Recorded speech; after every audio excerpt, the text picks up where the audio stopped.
Hello everyone, स्वागत है आपका पाठशाला ऋषिकेश के यूट्यूब चैनल पर।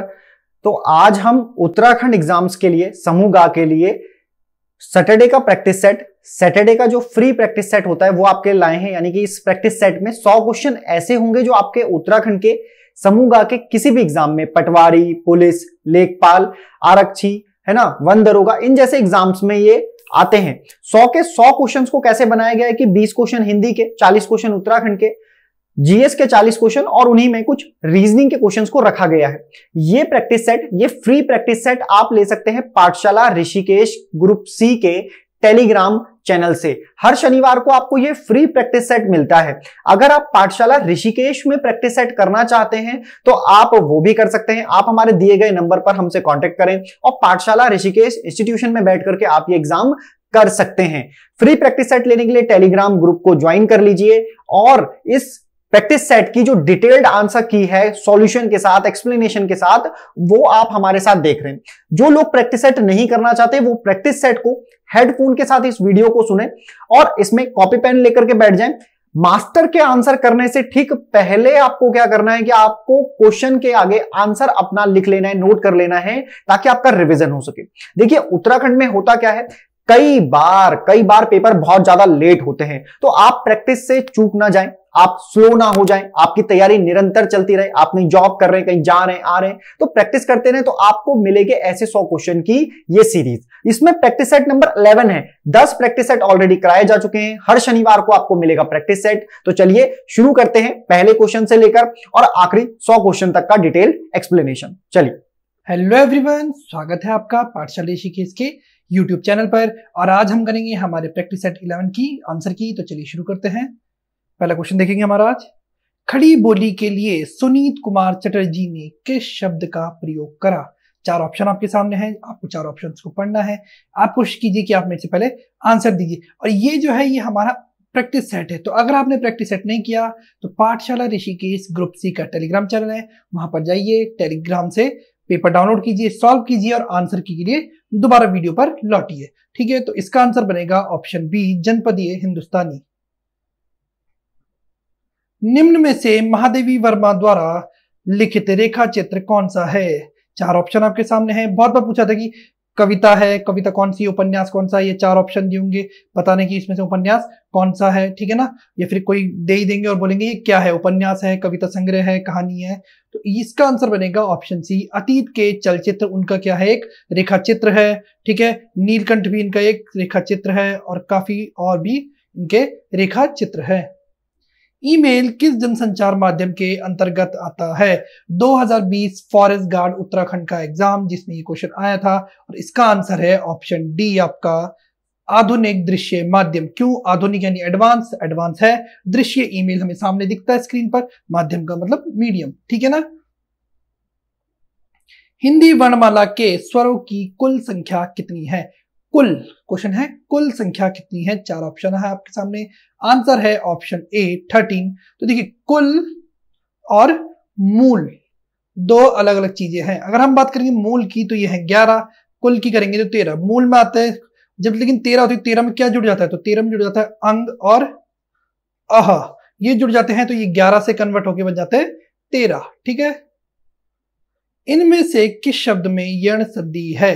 तो सबसे पहले जो यण संधि है उसकी परिभाषा क्या होती है? तो उसकी परिभाषा होती है यदि ई या ई, उ या उ तथा री के बाद भिन्न स्वर आए तो ई और ई का य, ठीक है ना,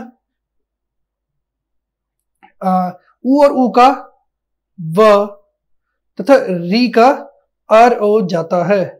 ठीक है ना, ठीक है, अर हो जाता है। तो इसमें बनेगा क्या? तो इसमें है ऑप्शन बी, देव्यागम। ठीक है, देवी, सॉरी गलत लिख दिया है, देवी धन आगम। ठीक है, तो यह बना दे, वह हमारा आधा रह गया क्योंकि हमने ई और अ का मेल करा, तो बना य, आ की मात्रा ही तो अ और गम, तो ये बन गया देव्यागम। ठीक है, हिंदी के अन्य पुरुष के निश्चयवाचक सर्वनाम का अविकारी रूप है। निश्चयवाचक, निश्चय है यहाँ पर, अन्य पुरुष और निश्चय दोनों चीजें हैं, तो दोनों चीजें को आपको ध्यान रखकर चलना है। तो इसका आंसर बनेगा ऑप्शन सी, वह। क्यों? अन्य पुरुष की बात कर रही है, उस अन्य पुरुष है, उन्हें भी अन्य पुरुष है, लेकिन निश्चयवाचक, तो वह कर आप जब आप वह करके किसी चीज को संबोधित करेंगे तो आप निश्चित है। जैसा काम वैसा दाम में जैसा किस व्याकरणात्मक कोटि का है? अवयव, सर्वनाम, विशेष्य या फिर विशेषण? तो जैसा क्या बनेगा? तो जैसा बनेगा आपका ऑप्शन डी, विशेषण। ठीक है, विशेषण बनेगा। करण कारक किस वाक्य में है? करण कारक किस वाक्य में है? तो करण का कह सकते हैं वो क्या होता है? तो होता है से, कर्ता ने कर्म को करण से। तो देखिए से किसमें दिख रहा है आपको? तो ये दिखेगा आपको ऑप्शन ए, वह कलम से लिखता है। ठीक है, वृक्ष से पत्ते गिरते हैं, अपादान। ठीक है, अपादान कारक। ठीक है ना। किस शब्द में आ उपसर्ग नहीं है? आकर्षक, आदरणीय, आजन्मी या फिर आगमन? तो आ उपसर्ग आपका नहीं है, ऑप्शन बी, आदरणीय में। ठीक है, आदरणीय को अगर हम आ हटा देंगे तो दरणीय कोई मतलब नहीं बनता, लेकिन कर्षक का कुछ मतलब बनता है, जन्म का मतलब बनता है और गमन का मतलब बनता है। कैंची किस भाषा का शब्द है? कौन सा? कैंची।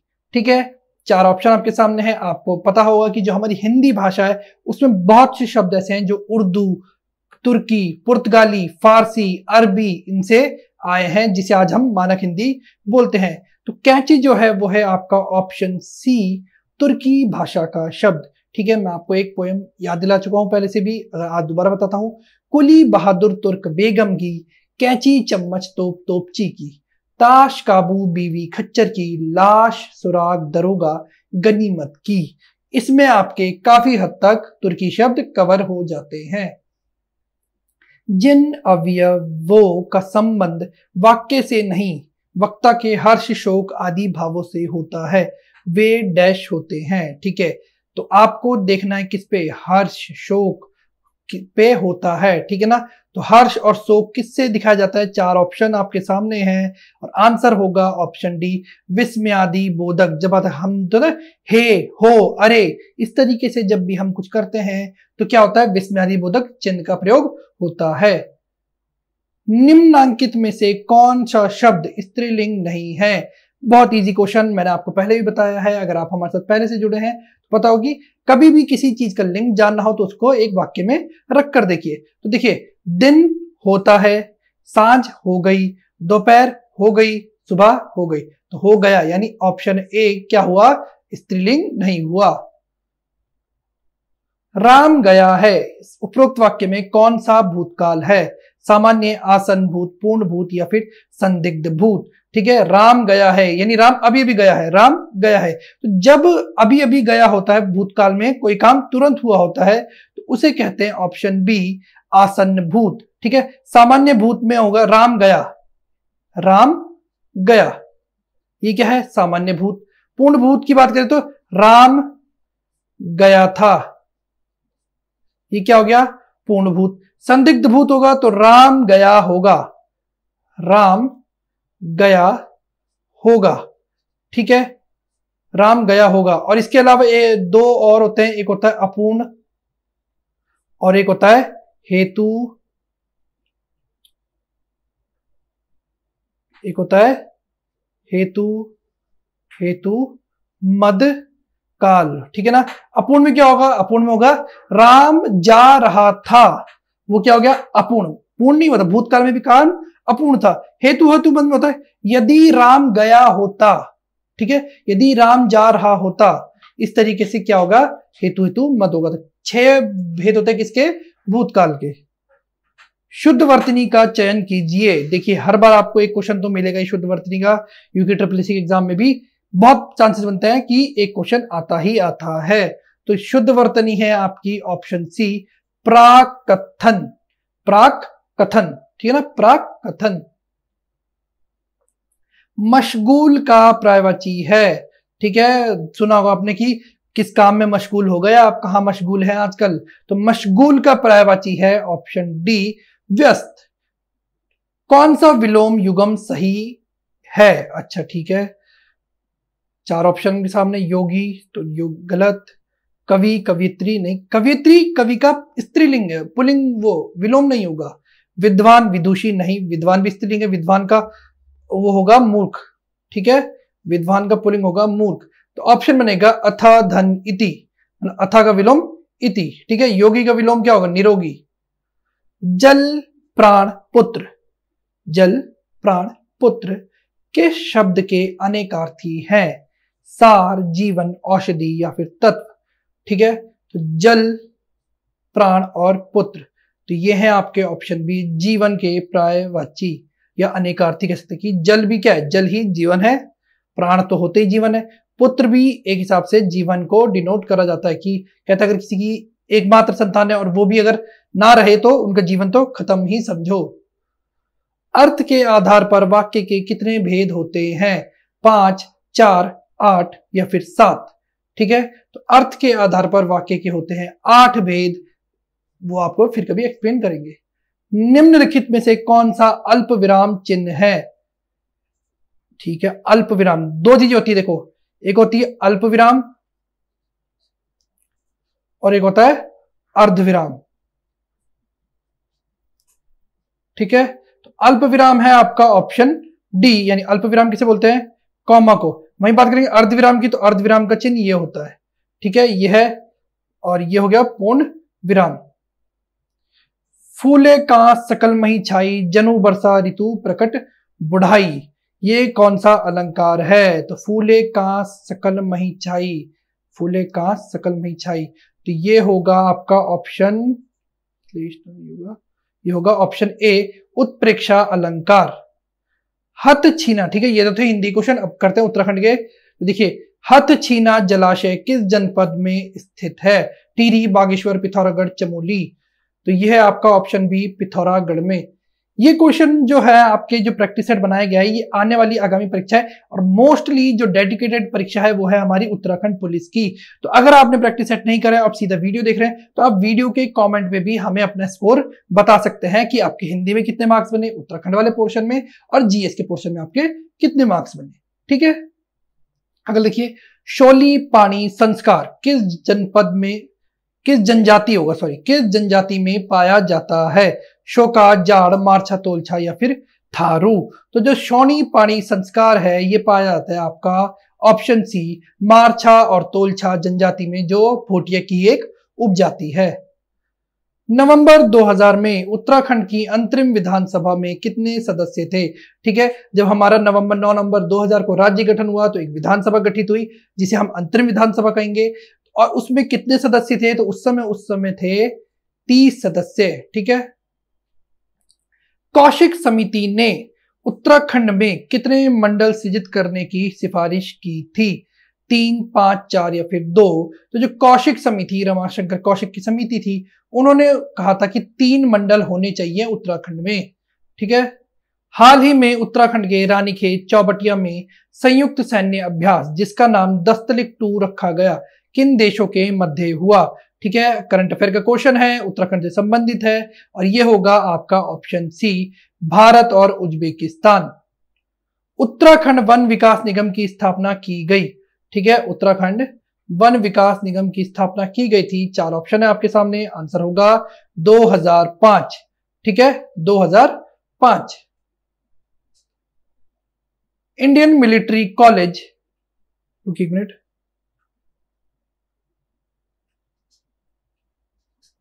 इसका आंसर होगा नहीं 2005 नहीं, उत्तराखंड वन विभाग विकास निगम 2001 बनेगा इसका आंसर, ठीक है। इंडियन मिलिट्री कॉलेज की स्थापना कब हुई थी, 1905, 1912, 1920 या फिर 1922। तो देखिए, इंडियन मिलिट्री एकेडमी नहीं है, यह है इंडियन मिलिट्री कॉलेज, और इसकी स्थापना हुई थी 1922 में। कब हुई थी, तो यह हुई थी ऑप्शन डी, 1922 में। उत्तराखंड में नीलेश्वर मंदिर स्थित है, उत्तरकाशी, चमोली, टिहरी या फिर रुद्रप्रयाग। तो उत्तरकाशी में स्थित है आपका नीलेश्वर मंदिर।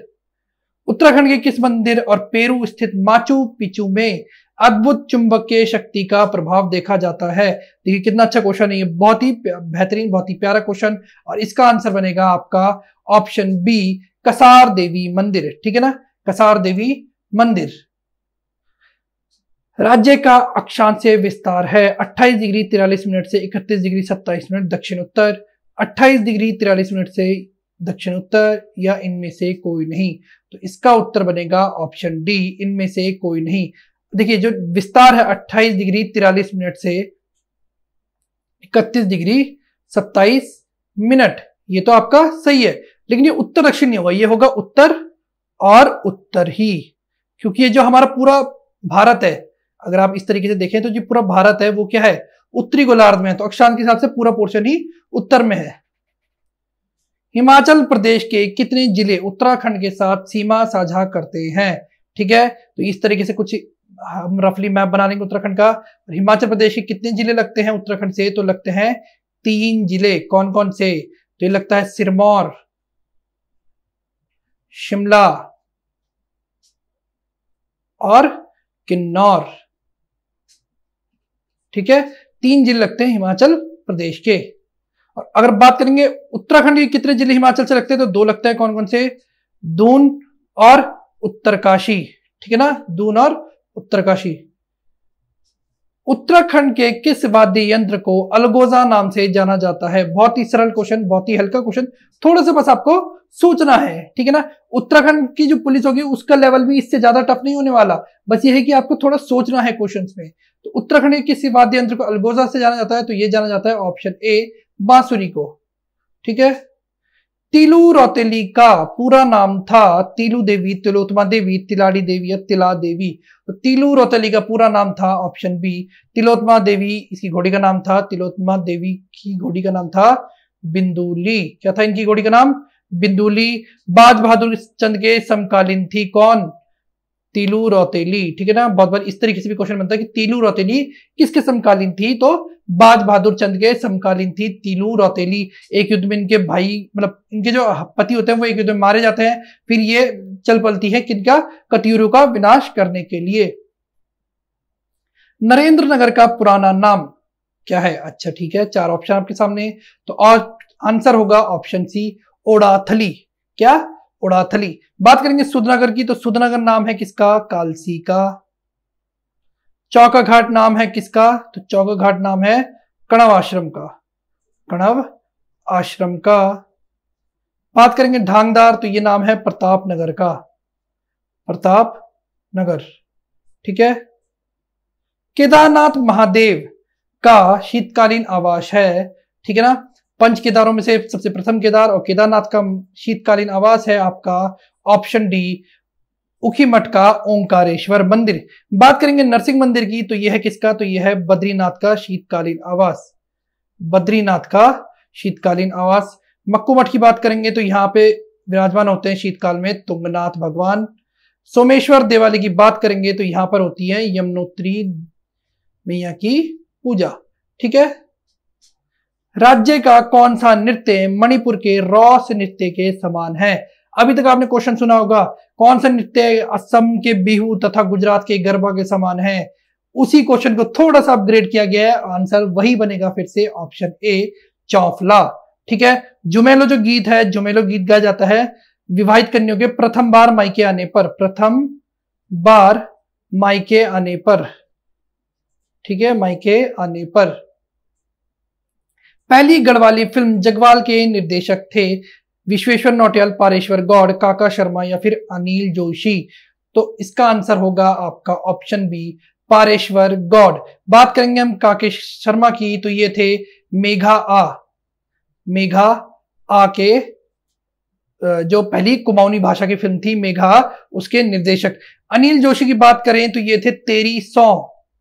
तेरी सौ जो रामपुर तिराहा कांड पर बनी फिल्म है, उसके निर्देशक थे अनिल जोशी। और दूसरी तरफ बात करेंगे विश्वेश्वर नौटियाल की, तो ये निर्देशक थे फिल्म घर जवें के। घर जवें के। घर जवें कितने हफ्तों तक दिल्ली के सिनेमा घर में चली थी, ये आप मुझे कमेंट बॉक्स में बताएंगे। कुमाऊनी भाषा में दादा को कहा जाता है नीनी, बाऊ, बुबू या फिर ईजा। तो दादा को कुमाऊनी भाषा में कहा जाता है ऑप्शन सी, बुबू। बात करेंगे ऑप्शन ए, नीनी, तो नीनी बोला जाता है नानी को, ईजा बोला जाता है माता को, वहीं भाऊ बोला जाता है साले को, जो साला होता है, जो आपकी धर्मपत्नी होते हैं, उनके जो भाई होते हैं, उसे बोला जाता है भाऊ। कयाप व कसब किनके कुमाऊनी उपन्यास है? अबोध बहुगुणा, गोपीश्वर कोठियाल, गोविंद चातक या मनोहर श्याम जोशी।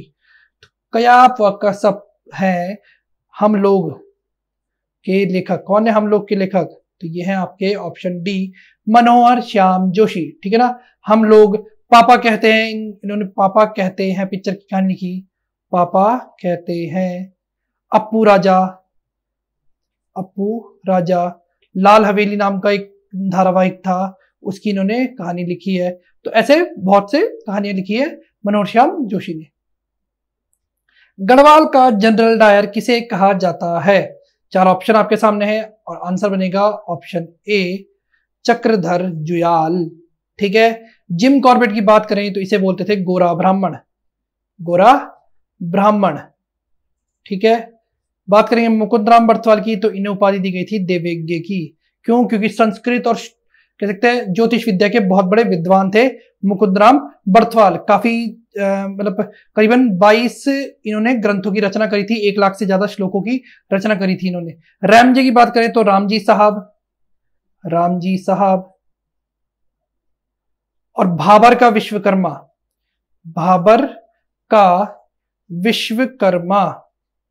कहा जाता था किसे? रैमजे को। मां गंगा हवाई पट्टी स्थित है। 4 ऑप्शन आपके सामने हैं, तो ये होगा ऑप्शन बी, उत्तरकाशी। जो चिन्याली सौड़ है, चिन्याली सौड़ में जो एयरपोर्ट है वहां पे है क्या? मां गंगा हवाई पट्टी। चमोली में कौन सा है? तो चमोली में है गोचर हवाई अड्डा। ठीक है। देहरादून में है आपका अटल बिहारी वाजपेयी राष्ट्रीय हवाई अड्डा। राज्य में किस स्थान से कत्थई रंग के शैल चित्र प्राप्त हुए हैं? 4 ऑप्शन आपके सामने हैं, आंसर बनेगा ऑप्शन सी, पेट शाल। ठीक है ना। इसको कैसे याद कर सकते हैं आप? तो जो देखिए, जो पेट होता है, पेट का रंग भी थोड़ा कत्थई कलर का होता है, तो कत्थई रंग के शैल चित्र प्राप्त हुए हैं पेट शाल से। इस तरह से आप निमोनिक बना सकते हैं। मलारी जो है, मलारी से कैसे मिले? तो मलारी से मिले हैं नीले रंग के शैल चित्र, नीले रंग। ठीक है ना। नीले रंग के शैल चित्र मिले हैं मलारी से। फल सीमा से योग मुद्रा के चित्र प्राप्त हुए हैं। लाखों उड़ियाल की बात करें तो यहाँ तो रंगीन चित्र प्राप्त हुए हैं। और कौन सी? सुयाल नदी के तट पर है लाखों उड़ियाल, आपके अल्मोड़ा के बाड़ा छीना में दल बैंड के निकट। इंद्रप्रयाग किन 2 नदियों के संगम पर अवस्थित है? भागीरथी भिलंगना, भागीरथी खीरगंगा, भागीरथी चंद्रभागा या गंगा व नयार। तो इंद्रप्रयाग अवस्थित है आपका गंगा और नयार, जिस स्थान को आप फूल चट्टी भी कहते हैं, उस स्थान को माना जाता है इंद्रप्रयाग। बात करेंगे भागीरथी और भिलंगना की, तो यह है गणेश प्रयाग। ठीक है। भागीरथी और खीरगंगा के संगम है थराली बसा हुआ है, और चंद्रभागा और गंगा के संगम पर है आपका हमारा ऋषिकेश। ठीक है। निम्न में से किस स्थान पर तप्त कुंड नहीं है? ठीक है। रुद्रप्रयाग, चमोली, पिथौरागढ़ या फिर उत्तरकाशी। तो रुद्रप्रयाग में आपका तप्त कुंड स्थित नहीं है। चमोली में भी एक तप्त कुंड है जो बद्रीनाथ के पास है, पिथौरागढ़ में भी एक तप्त कुंड है, और उत्तरकाशी यमुनोत्री के पास भी एक तप्त कुंड है। किस बुग्याल में शीतकाल में इसकी प्रशिक्षण दिया जाता है? बेदनी, दयारा, औली या फिर इनमें हर की दून। ठीक है। तो ऑप्शन बी, दयारा बुग्याल में दिया जाता है शीतकाल में इसकी प्रशिक्षण। और यहां पर कौन सा फेस्टिवल मनाते हैं? तो बटर फेस्टिवल मनाया जाता है दयारा बुग्याल में। ठीक है। और ये जो बुग्याल है, इसको कह सकते हैं हम विश्व मानचित्र पर लाया था किसने? तो लाया था चंद्रप्रभा ऐतवाल ने। चंद्रप्रभा ऐतवाल। ठीक है। और हम बात करेंगे अगर बटर फेस्टिवल की, तो इसको फेमस बनाया था चंदन सिंह राणा। ठीक है। लड़ी धुरा मेला लगता है नैनीताल, बागेश्वर, चंपावत या फिर पिथौरागढ़। चंपावत में लगता है आपका लड़ी धुरा मेला। सबसे कम महिला साक्षरता वाला जिला है? 4 ऑप्शन आपके सामने है, आंसर बनेगा इसका ऑप्शन डी, उत्तरकाशी। और सबसे अधिक होती है तो वो आएगा देहरादून। लक्सर जंक्शन को हरिद्वार से जोड़ा गया 1896, 1897, 1898, 1899। तो 1896 में जोड़ा गया था लक्सर जंक्शन को हरिद्वार में। जैसे पूछा था कि देहरादून को हरिद्वार से कब जोड़ा गया, तो वो जोड़ा गया 1900 में। इस तरीके से क्वेश्चन बनते हैं। गोरा अट्ठावली किस जनजाति का त्योहार है? बोक्सा, राजी, थारू या फिर जौनसारी। ठीक है, तो गोरा अट्ठावली त्योहार जो बनता है वो मनाया जाता है राजी जनजाति द्वारा। उत्तराखंड में जन जागरण और आंदोलन का इतिहास किसकी रचना है? केदार सिंह फोनिया, एन.एस. थापा, योगेश धस्माना या फिर हेमचंद्र सकलानी। तो योगेश धस्माना द्वारा लिखी गई है उत्तराखंड में जन जागरण आंदोलन का इतिहास। ठीक है, एन.एस. थापा ने लिखी है कौन सी? The boy from Lambata, the boy from Lambata. ठीक है, हेमचंद्र सकलानी ने करी है विरासतों की खोज, विरासतों की खोज। ठीक है, कुछ इस तरीके से इनकी बुक का नाम है। राज्य का प्रथम दैनिक समाचार पत्र कौन सा था? स्वाधीन प्रजा, समता, पताका या फिर पर्वतीय। बहुत बारी क्वेश्चन बनता है, बहुत ही अच्छा क्वेश्चन है। सबसे पहला था तो ये था पर्वतीय, जो हुआ था 1953 में प्रकाशित। कहां से हुआ था? तो ये हुआ था नैनीताल से। और विष्णु दत्त उनियाल, कौन? विष्णु दत्त उनियाल इसके संपादक रहे थे। वैक्सीन रिसर्च इंस्टीट्यूट स्थित है नैनीताल, अल्मोड़ा, देहरादून या फिर हरिद्वार। तो वैक्सीन रिसर्च इंस्टीट्यूट आपका स्थित है ऑप्शन ए नैनीताल के पंडवा डांगर में। पंडवा डांगर स्थान है, वहां पर स्थित है vaccine research institute. Garhwali Sehgal किसका उपनाम है? नरेंद्र सिंह नेगी, जीत सिंह नेगी, प्रीतम बर्तवाणी या पप्पू कार्की। तो जीत सिंह नेगी को कहा जाता है गढ़वाली सहगल। प्रीतम बर्तवाणी को कहा जाता है क्या? जागर सम्राट, जागर सम्राट। ठीक है, और नरेंद्र सिंह नेगी की तो आप हर कोई जानते हैं। पप्पू कार्की की कहानी भी आपने सुनी हुई होगी। अब ये नहीं रहे, इनका निधन हो गया है। 2020 में राज्य के किस व्यक्ति को पद्म भूषण से नवाजा गया? ठीक है, कल्याण सिंह रावत, योगी एरन, अनिल जोशी या इनमें से कोई नहीं। तो अनिल जोशी ऑप्शन सी इसका सही उत्तर होगा। 2020 में मिला है इन्हें। बात करें कल्याण सिंह रावत और डॉक्टर योगी एरन की, तो इन्हें क्या मिला है? तो इन्हें मिला है पद्मश्री। ठीक है, पद्मश्री। राज्य का पहला तैरता सोलर पावर प्लांट प्रस्तावित है हल्द्वानी, टिहरी, देहरादून या फिर उधम सिंह नगर। देखिए क्वेश्चन, मुझे नहीं लगता कि क्वेश्चन इतने टफ है, मॉडरेट क्वेश्चन है आपके लिए, आप लोगों को पढ़ना है। अगर आज से आप जुड़ेंगे तो हमारी रोज की एक क्वेश्चन सीरीज अलग से भी आती है, उसमें आप जुड़ेंगे तो आपको मैं विश्वास दिलाता हूं कि एग्जाम आने तक आप बहुत ही मजबूत स्थिति में होंगे। ठीक है, तो इसका आंसर बनेगा ऑप्शन डी, उधम सिंह नगर। प्रथम राज्य उत्कृष्ट विधायक पुरस्कार प्राप्त करता।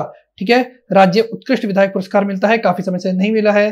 ठीक है, और ये मिला था सबसे पहला ऑप्शन ए प्रकाश पंत को, जो हमारे पहले वित्त मंत्री भी थे। अब इनका निधन हो चुका है, अब इनकी जगह इनकी सीट से लगती है इनकी धर्मपत्नी। ठीक है ना। गोविंद राष्ट्रीय उद्यान का क्षेत्रफल है 520, 472, 624 या फिर 820। तो गोविंद राष्ट्रीय उद्यान का जो क्षेत्रफल है वो है कितना? तो वो है आपका ऑप्शन बी 472 वर्ग किलोमीटर।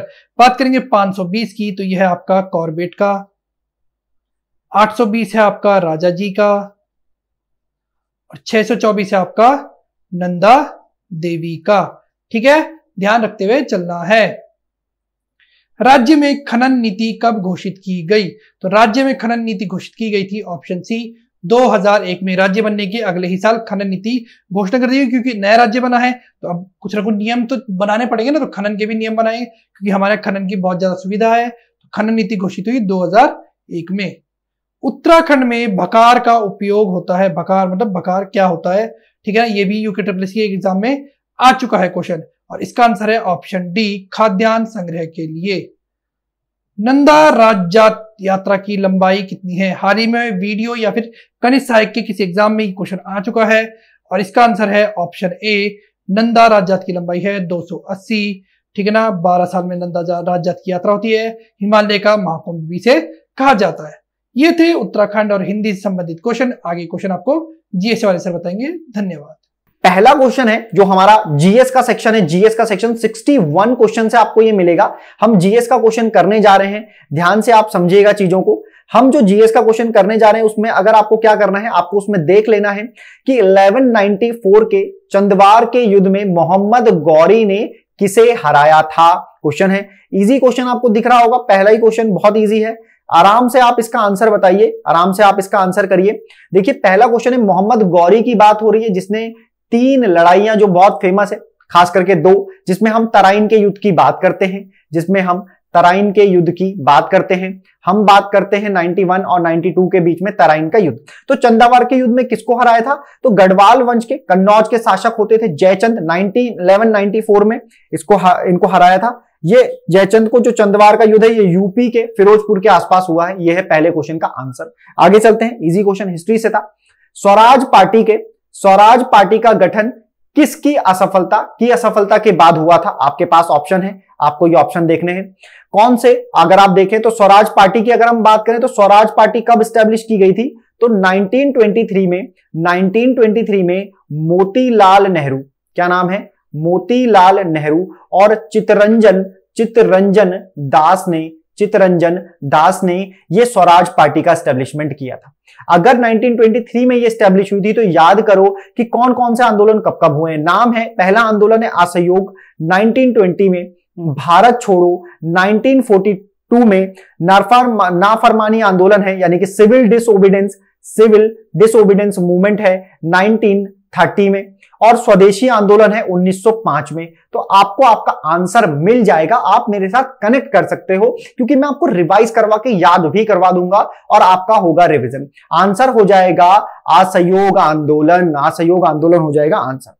1935 का गवर्नमेंट ऑफ इंडिया एक्ट क्यों महत्वपूर्ण है, कौन सा एक्ट है, 1935 का। अंग्रेजों के जमाने में कई सारे एक्ट पास किए गए ताकि नियम कायदे कानून चलाए जा सके। 4 ऑप्शन आपके पास हैं, क्यों इंपॉर्टेंट है, तो चारों ऑप्शन आपने पढ़े होंगे, आपको मालूम होगा भारत का जो संविधान बना है उसके मामले में हमने क्या किया, कई सारे देशों के साथ मिलकर के कई सारे देशों से हमने क्या लिया, कॉन्सेप्ट लिए और उसमें नए विचार रखे, अपने हिसाब से उसको ढाला और फिर हमने अपने संविधान को तैयार किया। अच्छी बातें हमने ग्रहण की। उन्हीं में से एक एक्ट है 1935 का एक्ट है। 1935 के एक्ट से हमने संविधान में बहुत सारी चीजें ली हैं, कई सारे अनुच्छेद, लगभग 300 के अनुच्छेद हमने एज इट इज, आर्टिकल हमने एज इट इज ले लिए। आगे चलते हैं, किसान दिवस मनाया जाता है। प्यारे बच्चों, ऐसे क्वेश्चन अलग अलग एग्जाम्स में आते हैं। आपको क्या करना है, एक टॉपिक होता है जिसे आप कहते हैं डेज एंड डेट। क्या कहते हैं, डेज एंड डेट। ये जो भी बुक आप पढ़ रहे हो, लूसेंट का मिसलिनियस पढ़ोगे वहां पर आ जाएगा, अनामिका मैम की स्टैटिक जीके की सीरीज चल रही है, वहां पर ये क्वेश्चन आपको बार बार देखने को मिलेंगे। तो आप इस वाले क्वेश्चन को, जो किसान दिवस है, अगर एक नाम आप जानते होंगे, चौधरी चरण सिंह, क्या नाम जानते होंगे, चौधरी चरण सिंह। मेरे प्यारे भाई दोस्त, अगर आप ये नाम जानते होंगे तो आप कहोगे 23 दिसंबर को किसान दिवस मनाया जाता है। आगे चलते हैं, 65 क्वेश्चन, ग्रामीण स्थानीय शासन का पंचायती राज नामांकन किस भारतीय नेता के सुझाव का परिणाम था। पंचायती राज, देखो ध्यान देना, ग्रामीण स्थानीय शासन का पंचायती राज नामांकन किस भारतीय नेता का परिणाम था। तो देखो 4 ऑप्शन आपके सामने है। भारत में जो पंचायत व्यवस्था थी वो 1959 2 अक्टूबर से स्टार्ट हुई थी। कहां से हुई थी, आप कहोगे राजस्थान से। तो क्या आप ये सोच बैठे हो कि इसका आंसर जवाहरलाल नेहरू हो जाएगा, तो आप गलत हो, नहीं, ये नहीं होगा। देखो हमारे संविधान में जब डीपीएसपी ऐड हुए और डीपीएसपी में एक आर्टिकल आया, आर्टिकल 40, क्या आर्टिकल आया, आर्टिकल 40 आया, उसमें पंचायत वर्ड स्थानीय स्वशासन आया। तो उसके लिए महात्मा गांधी की विचारधारा थी कि हमारे जो लोकतंत्र है उसमें अंतिम से अंतिम आदमी को, व्यक्ति को हमारे शासन प्रशासन में एक भूमिका देनी चाहिए। तो महात्मा गांधी जी का नाम आएगा, पंचायती राज हो जाएगा कनेक्ट, याद रखना। ध्यान से देखो, एक एक क्वेश्चन तुम्हारा सारा रिवीजन होगा यहां पर। इंडिया डिवाइडेड, क्या है, इंडिया डिवाइडेड एक पुस्तक है। 4 ऑप्शन है कि लेखक कौन है, ये पूछा गया है। मौलाना अबुल कलाम आजाद, ये भारत के पहले शिक्षा मंत्री थे, पहले राष्ट्रपति थे डॉक्टर राजेंद्र प्रसाद। नरेंद्र देव जो थे, विवेकानंद, स्वामी विवेकानंद का जो नाम है वो है स्वामी विवेकानंद जी का जो नाम है वो है नरेंद्र देव। आ रही है क्या बात समझ में इतनी? अगर ये बात आ रही है, 1942 में रेडियो चलाने वाली महिला आसफ अली, ठीक है, इन्होंने क्रांतिकारी गतिविधियां उस समय पर चलाई। मौलाना अबुल कलाम आजाद और डॉक्टर राजेंद्र प्रसाद के बीच में आप लड़ाई कर रहे होंगे, कौन होगा? तो देखो, डिवाइड किया जाता है प्रसाद। क्या बांटा जाता है? प्रसाद। ये मैं समझाने के लिए बता रहा हूं ताकि आपको याद हो जाए। तो डॉक्टर राजेंद्र प्रसाद साहब ने क्या लिखी है? India, India divided. क्या लिखी है? India divided. आ रही है इतनी बात आप लोगों को समझ में? अगर इतनी बात आप लोगों को समझ में आ रही है तो याद करोगे मेरे साथ पूरा जीएस। अच्छे से देखो बस इस पूरे लेक्चर को, वीडियो को, चैनल को सब्सक्राइब करो और शेयर भी जरूर करना। वह नृत्य जो शास्त्रीय नहीं है, प्यारे साथियों, शास्त्रीय नहीं है बताना है। बहुत आसान क्वेश्चन है। देखो, जब हम नृत्य की बात करते हैं ना, तो कुछ डांस होते हैं जिन्हें आप कहते हैं फोक डांस या फोक डांस, और कुछ होते हैं क्लासिकल। इन्हीं को कहा जाता है लोक नृत्य। प्यार से इसको लोक नृत्य कहते हैं। इसको कहते हैं शास्त्रीय नृत्य। ये 8 हैं भारत में, और ये बहुत सारे हैं, अनगिनत है ना? तो 8 हैं, उनमें से कुछ यहां पर है। ये रहे, ये शास्त्रीय नृत्य है। बोला है नहीं है, तो कौन सा नहीं है? गरबा नहीं है। देखो, शास्त्रीय नृत्य जो होते हैं ना, इनकी एक कला होती है, इनकी परंपरा होती है। इनमें वस्त्रों को धारण करना, मेकअप करना, उनमें एक विशेष समय में उसका प्रतिपादन करना, उसको चलाना, उसका संचालन करना, ये शास्त्रीय नृत्य की एक विशेष शैली है। जबकि गरबा या दूसरे जो लोक नृत्य होते हैं वो सामान्य तौर पर भी कभी भी किए जाते हैं। ठीक है। सत्यमेव जयते, सत्यमेव जयते शब्द किस उपनिषद से लिया गया है? किस उपनिषद से लिया गया है? उपनिषदों की संख्या कितनी है? तो 108 उपनिषद है। सबसे पुराना उपनिषद बताओ, सबसे पुराना बताओ। तो मत्स्य जो है, माफ करना, जो उपनिषद है, पुराना जो उपनिषद है वो आपको बताना है। मेरे को शायद ये नाम गलत ना हो जाए, इसलिए मैं आपको नहीं बता रहा हूं अभी, है ना। सबसे पुराना उपनिषद बताना है। तो 108 उपनिषद है, और सत्यमेव जयते जो है वो लिया गया है मुंडको उपनिषद से। किससे लिया गया? मुंडको उपनिषद से। ठीक है, ये इसलिए नहीं बता रहा हूं क्योंकि अगर गलत बता दिया तो फिर आपको वही याद हो जाएगा, तो नहीं बता रहे हैं। सत्यमेव जयते लिया गया है मुंडको उपनिषद से। ऐसे सवाल आते हैं। निम्न में से किस शासक ने द्वितीय बौद्ध सभा का आयोजन किया था? देखो ध्यान दो, जो कुल बौद्ध सभाएं हुई हैं वो हुई हैं 4 बौद्ध सभाएं। 4 बौद्ध सभाएं आपको याद होनी चाहिए। वो कैसे याद होती है? तो देखो, सबसे पहले करो स्थान याद कि स्थान कहां पर था। जब स्थान याद हो जाए तो करो राजा कौन था। जब राजा याद हो जाए तो करो अध्यक्ष कौन था। ठीक है, तो जरा इसको दोबारा से देखते हैं इस क्वेश्चन को। राजा हो जाए, स्थान हो जाए, राजा हो जाए, तो बोलो अध्यक्ष कौन था, कि उसकी अध्यक्षता किसने की थी, ये आपको याद करना है। ठीक है, अगर स्थान याद करना है तो देखो RVPK ऐसे याद कर लो, स्थान कौन था। अगर राजा याद करना है तो राजा कैसे याद कर लो? राजा कर लो ऐसे, एक, ये राजा लोग थे। यही अगर आपने याद कर लिया, जहां पर आपकी बुक में लिखा हुआ है, बुद्धिस्ट पढ़ोगे वहां पर एक चार्ट बना हुआ आएगा, उसमें एक कोड लिख लो, आपको ये याद हो जाएगा। अध्यक्ष कौन थे? आप करोगे MSMV। कोड बता रहा हूं सीधे सीधे, ये याद कर लो। अब उसने क्या पूछा? बौद्ध सभा का आयोजन किया था, तो राजा आयोजन करेगा। दूसरी बौद्ध सभा के नाम से होगा। ऑप्शन देखो, एक ही ऑप्शन है, कालाशोक, ये हो जाएगा। अगर बोलो कि ये वाला के कौन सा है, तो एक के याद कर लो। क्या नाम है इसका? इसका नाम है कनिष्क। क्या नाम है इसका? नाम है कनिष्क। आ रही है इतनी बात समझ में? तो ये याद करने के तरीके भी बता रहा हूं साथ को, इसलिए आपको ये वीडियो देख करके काफी फायदा होगा। आइए, चंपा किस महाजनपद की राजधानी थी? देखो, महाजनपद का जिक्र आया है। 16 महाजनपद थे, 16 महाजनपद थे। मेरी बात समझना, बौद्ध साहित्य का एक अंगुत्तर निकाय है प्यारे बच्चों। क्या निकाय है? अंगुत्तर निकाय है। अगर यह अंगुत्तर निकाय है और इसमें 16 महाजनपद के बारे में बताया गया है, तो इनकी राजधानी राज्य के बारे में बताया गया है। भागलपुर बिहार में चंपा है, और चंपा जो है वो अंग की राजधानी है। ऐसे याद करना है। ये 16 के 16 महाजनपद राजधानी के साथ याद करो। हर बार क्वेश्चन आता है, आपको याद करा देंगे। अश्वघोष किसका समकालीन था? कुछ विशिष्ट लोग किसी राजा शासक के दरबार में रहते थे, उसमें से एक ये भाई साहब भी हैं, अश्वघोष। चरक, जीवक, याद करो। आप लोग बताओ, जीवक और चरक। अगर याद नहीं है तो ढूंढो, सर्च करो। ठीक है, कहां रहते थे? बहुत आसान क्वेश्चन है इसका, बहुत आसान आंसर है। जब भी देखोगे तो याद आएगा। अगर जीवक नहीं भी याद आएगा तो चरक संबंधित है यहां पर, जो मैं आंसर दे रहा हूं अभी। और ये याद आए बिंबिसार से। किससे है? बिंबिसार से है। ठीक है, तो कनिष्क हो जाएगा इसका आंसर। अश्वघोष किसका समकालीन था भैया? बिंबिसार का, कनिष्क का।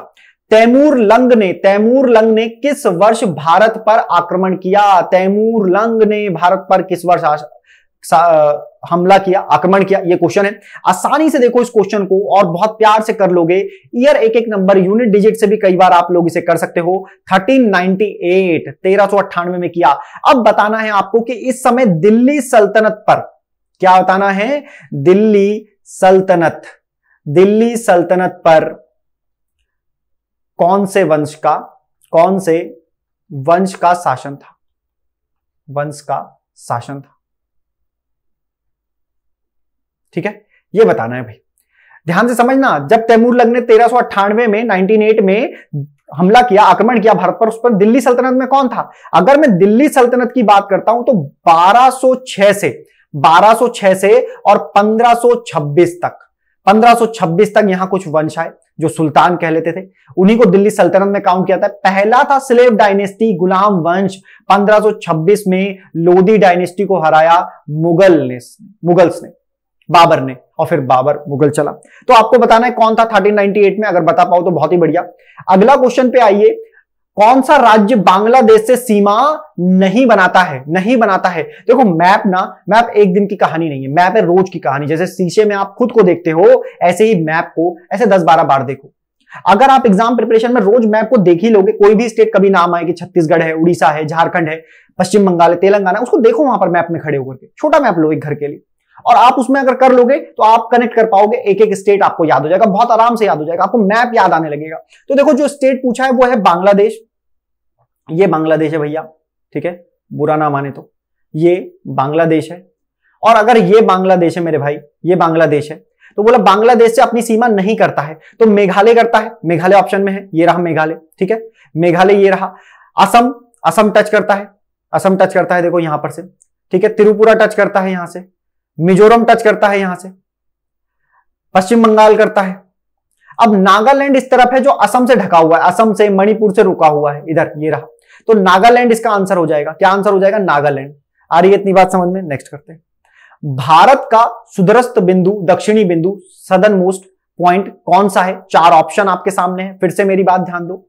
अगर हम इंडिया का मैप बनाएं इस तरीके से, तो हम ईस्ट, वेस्ट, नॉर्थ और साउथ की बात करते हैं।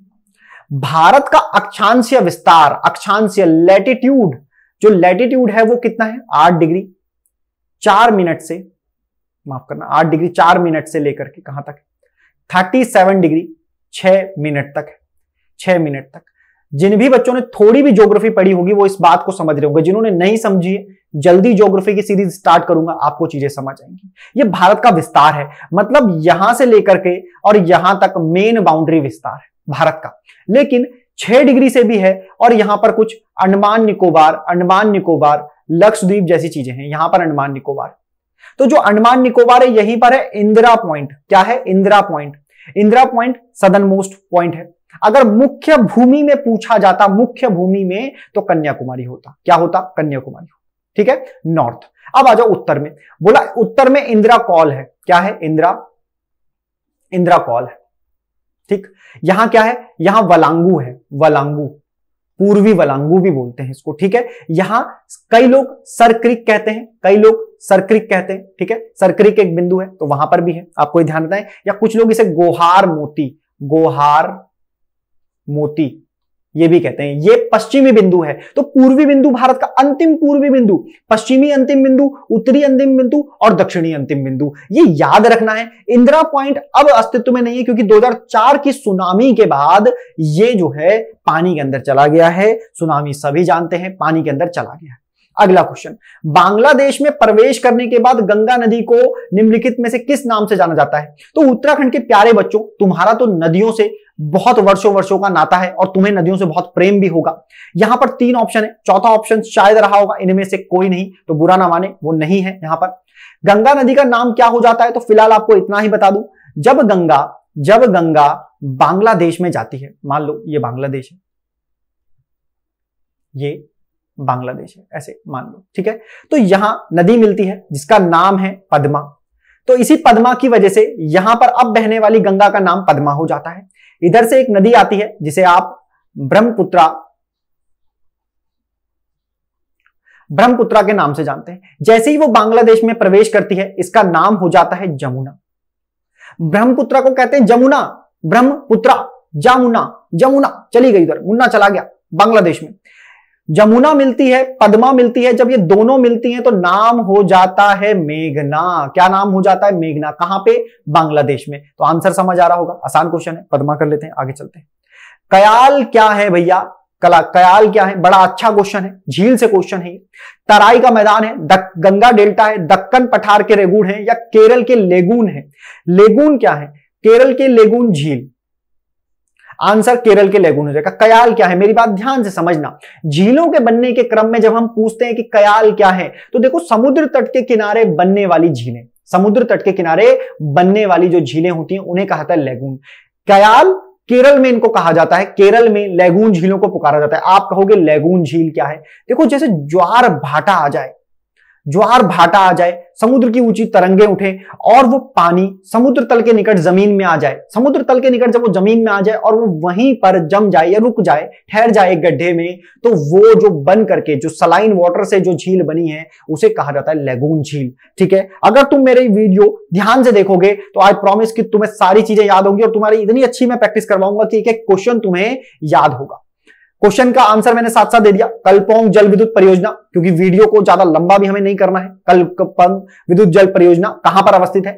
ये क्वेश्चन आते हैं, बहुत सारी परियोजना है, इरिगेशन प्रोजेक्ट है, इनको आपको पढ़ना है, रिपीट करना है, रिवीजन करना है और ये तैयार हो जाएंगे। भारत में निम्नलिखित में से कौन सा राज्य देश का 70% से अधिक कॉफी अकेले पैदा करता है? कॉफी पीते हैं भैया, कॉफी विद करण, है ना, कॉफी पीते हैं, तो कॉफी विद करण, यहां पर कॉफी विद कर्नाटक हो जाएगा। कर्नाटक भारत की सबसे ज्यादा कॉफी उत्पादन करता है। भारत में अधिकांश प्राकृतिक गैस, अधिकांश नेचुरल गैस का उत्पादन निम्न में से कहां से किया जाता है? क्या आंध्र प्रदेश के तट से किया जाता है, गुजरात के तट से किया जाता है, बंबई हाई से किया जाता है, तमिलनाडु तट से किया जाता है? बहुत प्यारा क्वेश्चन, प्राकृतिक gas, natural resources. Bommai high से हम लगभग 43% के आसपास प्राकृतिक गैस का उत्पादन करते हैं और ये कभी कभी तो और भी ज्यादा करते हैं। निम्नलिखित में से कौन सा बंदरगाह भारत के पूर्वी तट का नहीं है? सारे बंदरगाह अगर तुम्हें मालूम है, सारे बंदरगाह अगर तुम्हें मालूम है तो तुम्हें बताना है कि कौन सा बंदरगाह जो है वो यहां पर नहीं है। तो जगह का देखो, इस तरह से जैसे ही क्वेश्चन आए ना उनके नाम के आगे लिख लो।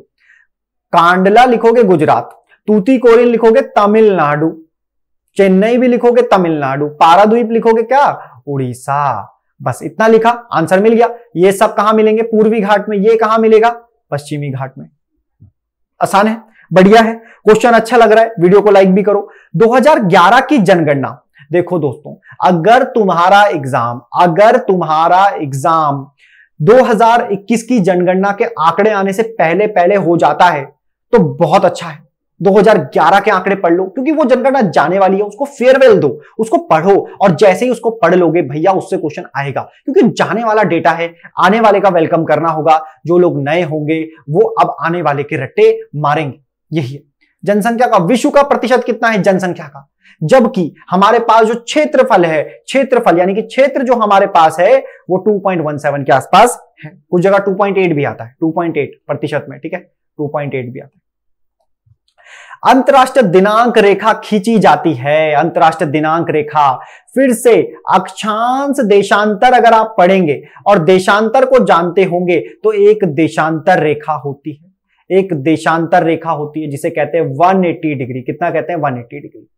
कहां से होकर के गुजरती है? तो ग्लोब के बिल्कुल साइडों साइड वो पूरे ग्लोब में गुजरती है और उसे कहते हैं प्रशांत महासागर, पैसिफिक ओशियन से होकर के गुजरती है। ठीक है, तकला मकान मरुस्थल किस देश में है? तकला मकान कहां पर है ये बताना है। मरुस्थल है डेजर्ट। भारत में कौन सा है? भारत में राजस्थान के उत्तर पश्चिम में एक है जिसको हम कहते हैं थार के नाम से। किस नाम से जानते हैं? थार के नाम से। तो भारत वाला तो आप याद कर लेते हो। तकला मकान कहां का मरुस्थल है? और ये है चाइना का मरुस्थल, चाइना का मरुस्थल, याद रखो। भारत का संविधान किस तिथि को अपनाया गया था? क्वेश्चन है एडॉप्ट किया गया था, दोनों डेट है, कई बच्चे इसमें कंफ्यूज होंगे, आज तुम्हारा कंफ्यूजन दूर कर देंगे। देखो कहा गया अपनाया गया, प्यारे बच्चों अपनाया गया 26 नवंबर 1949 को, क्योंकि तब तक था नहीं हमारे पास कोई संविधान। 26 नवंबर को उसके कुछ अनुच्छेद, लगभग 15 अनुच्छेद क्या किए गए? अपनाए गए, संविधान को अपनाए गए, लागू कर दिए गए। पूरा संविधान कब लागू हुआ? अगर सवाल आता भारतीय संविधान लागू कब हुआ, कब लागू हुआ, तो आंसर हो जाता 26 जनवरी 1950 को। लेकिन क्वेश्चन क्या है? अपनाया गया तो 26 नवंबर 1949 को। निम्नलिखित में से कौन सा एक सही सुमेलित नहीं है? संविधान से क्वेश्चन। मूल कर्तव्य, फंडामेंटल ड्यूटीज भाग 4 का में है, राज्य भाग 6 में है, इसे भाग 4A ऐसे कर लो। भारत का महान्यायवादी, महान्यायवादी लिखा है ये 10(3)(13 में है। संघ और राज्यों के अधीन सेवाएं 10 और 4 14 में है भैया, ऐसा बोला। ये इसको कर लो। अब समझो, क्या मुझे बताओ भारत का महान्यायवादी attorney general of India, attorney general of India article 76 में है, और आर्टिकल 76 राष्ट्रपति वाले भाग में पड़ता है। इसे ऐसे करो, और राष्ट्रपति वाले भाग में पड़ता है तो वो किस में है? भाग 5 में है, भाग 5 में है। तो यही जो है सुमेलित नहीं है, बाकी सभी सुमेलित हैं। रट्टा मार लो, याद करो इन्हें, समझो चीजों को।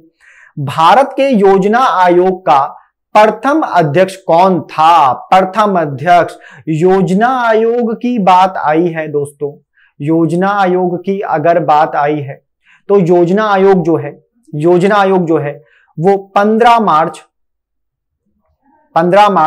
1950 की बात करता है, 15 मार्च 1950 की बात करता है। अब इसकी जगह किसने ले ली है? तो आपको याद होगी एक बहुत ही प्यारी डेट, 1 जनवरी 2015, और कहोगे सर नीति आयोग ने। तो प्रथम अध्यक्ष कौन थे? तो योजना आयोग के अध्यक्ष या नीति आयोग के अध्यक्ष कौन होते हैं? प्रधानमंत्री होते हैं। तो जो पहले अध्यक्ष थे वो कौन थे भैया? तो एक एक बच्चा कहेगा पंडित जवाहरलाल नेहरू थे योजना आयोग के। भारतीय संविधान में किस अनुच्छेद के प्रावधानों के अंतर्गत संशोधन किया जा सकता है? संविधान में संशोधन की बात हो रही है, संशोधन है 368 में, अनुच्छेद आर्टिकल 368 में है। भारत में पंचायती राज प्रतिनिधित्व करता है, पंचायती राज प्रतिनिधित्व करता है किसका? शक्तियों का विकेंद्रीकरण, लोगों की हिस्सेदारी, सामुदायिक विकास। पंचायती राज क्यों लाया गया था? तो देखो इसका सीधा सा आंसर है, ये तीनों जो चीजें हैं, ये तीनों गुण पंचायती राज में है, और पंचायती राज जो है वो इन तीनों चीजों को फॉलो करता है। अगला क्वेश्चन देखो, प्यारा क्वेश्चन, आंसर करो। सार्वजनिक लेखा समिति संसदीय अपनी आख्या प्रस्तुत करती है। देखो जो हमारी संसद है उसके पास कई सारी समितियां होती हैं, संसद की समितियां, ये इसका टॉपिक है। अगर संसद की समितियां होती हैं तो उसमें समितियां जो मेन है, वैसे 3 कर सकते हैं लेकिन मेन ले लो। एक होती है एस्टिमेट कमेटी, प्राक्कलन समिति, प्राक्कलन समिति। एक होती है public account committee, public account committee, और पब्लिक अकाउंट कमेटी समझना, पब्लिक अकाउंट कमेटी को लिखते हैं सार्वजनिक लोक लेखा, सार्वजनिक लोक लेखा, ठीक है, सार्वजनिक लोक लेखा समिति, पब्लिक अकाउंट कमेटी। ये अपनी रिपोर्ट किसको देती है? तो देखो ये अपनी रिपोर्ट देती है, तुमने सोचा होगा कि ये संसद को नहीं राष्ट्रपति को देगी, लेकिन गलत, ये देती है संसद को अपनी रिपोर्ट। कौन देती है? Public account committee. प्राक्कलन समिति मेंबर कितने होते हैं? तो 30 मेंबर होते हैं, लोकसभा से और राज्यसभा से, है ना। तो ये माफ करना, इसमें जो 30 के 30 होते हैं वो होते हैं लोकसभा से। इसमें 22 सदस्य होते हैं, लोकसभा से होते हैं 15 और राज्यसभा से होते हैं 7। 15 और 7 22 होते हैं। तो ये ध्यान रखना है, आपने ये याद करना है, क्वेश्चन आया भी है अलग अलग एग्जाम में। रीजनिंग को शुरू करते हैं, समझाएंगे, प्यार से बताएंगे आपको। देखो अंग्रेजी शब्दकोश के अनुसार क्रम में रखने पर कौन सा शब्द तीसरे स्थान पे आएगा? जिन बच्चों को ये नहीं आता ना, देखो समझो, इस क्वेश्चन को ऐसे कर सकते हो कि जब आपका स्कूल में रजिस्टर में नाम लिखा जाता था तो ABCDGH इस तरीके से क्रम में ही रोल नंबर होते थे स्कूल में, रजिस्टर में नाम लिखते थे। वो जो क्रम रखा जाता था बस वही यहां पर आपको रखना है। तो देखो किसी का नाम अगर KN से है, KN दोनों सारे ऑप्शन में है। KN के बाद O, KN के बाद A और KN के बाद I और O। तो A पहले आ जाएगा, तो ये तो पहले नंबर पे हो गया। अब A वाला हो गया अगर, तो पहले नंबर पे, दूसरे नंबर पे O आएगा या I आएगा या O आएगा? देखो O कॉमन है तो I पहले आ जाएगा, मतलब दूसरे नंबर पे आ जाएगा। अब O बराबर है तो तीसरे नंबर पे पूछा है, तीसरे नंबर पे पूछ रहे हैं W आएगा या B आएगा? भाई B वाला पहले आएगा, तो तीसरे नंबर पे ये हो गया, चौथे नंबर पे ये हो गया, तीसरा पूछा है, कर दो आंसर उठा करके, आसान है। आगे चलते हैं। श्रेणी में लुप्त पद क्या करें? देखो भैया सी सेट की क्लास, प्रांजल कर्नाटक सर की सी सेट की क्लास देखो हमारे यूट्यूब चैनल पर, आपकी रीजनिंग अच्छी हो जाएगी। सी सेट डालो, सी सेट में ना रीजनिंग कराई गई है, बार बार रीजनिंग कराई गई है। अब इस सीरीज को देखो, जब भी ऐसा हो बस डिफरेंस करना जान लो, डिफरेंस करना जान लो। अगर डिफरेंस कर रहे हो तो। अगर डिफरेंस से नहीं हो रही चीजें तो थोड़ा सा स्क्वायर क्यूब आपको मालूम, थोड़े से स्क्वायर क्यूब आपको मालूम होने चाहिए। देखो जैसे ये 2 का स्क्वायर, ये 4 का, ये 6 का। अगर हम इसे सीरीज में ले लें तो 2 का स्क्वायर, 4 का, 6 का और अगला आएगा 8 का, तो 8 का है यहां पर।